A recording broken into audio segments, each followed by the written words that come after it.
Low back pain is the #2 cause of disability in America. So obviously at Advanced Health, we take it extremely seriously. Now at Advanced Health, when it comes to low back pain, we focus on 3 portions. First of all, the spine, its alignment, the tissue, specifically soft tissue such as muscles, linked and tendons, often with low back pain are very tired and weak.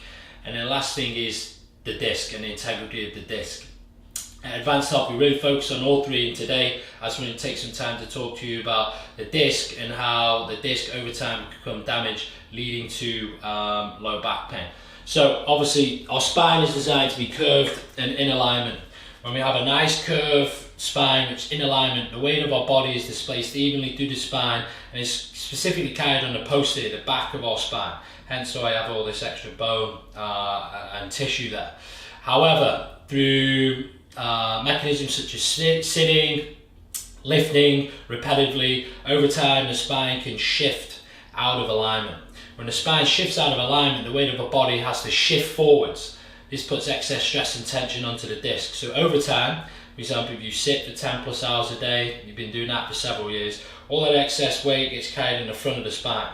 Again, we're not supposed to carry weight at the front of our spine, and over time our discs become damaged. So what happens is, usual course of treatment is we go and see our primary care physician and we'll get recommended a course of NSAIDs, muscle relaxers, which have their time and place and might help with the pain. However, they could be doing more long-term damage. The body being in pain and restricting our range of motion is essentially its way of us protecting us. So if we're taking NSAIDs and or muscle relaxers and we're moving around an issue, that can increase the damage to the disc. Now, why do we take the disc so importantly at Advanced Health here? We do it because the disc health is something that we can't get back.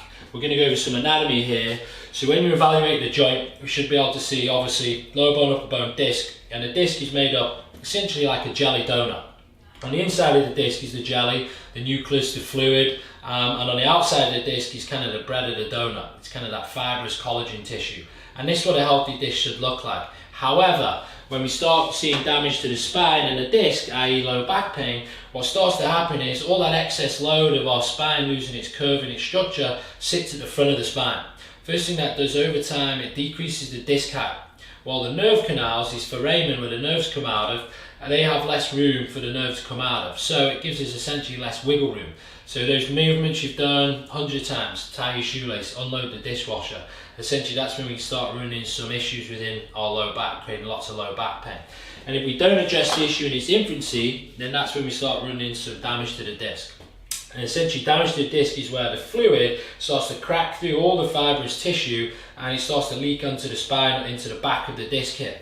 And when that does, it creates a disc bulge, and that disc bulge starts putting irritation upon the nerve.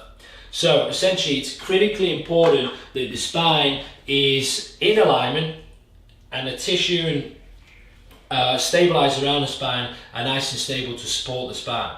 So if you're sitting here, or you know a family member, a co-worker, a friend that has low back pain, I'd stress that you check your spinal alignment and how you're loading those discs. And if you feel that this video could benefit anyone, I encourage you to share it, tag someone that could benefit from this video.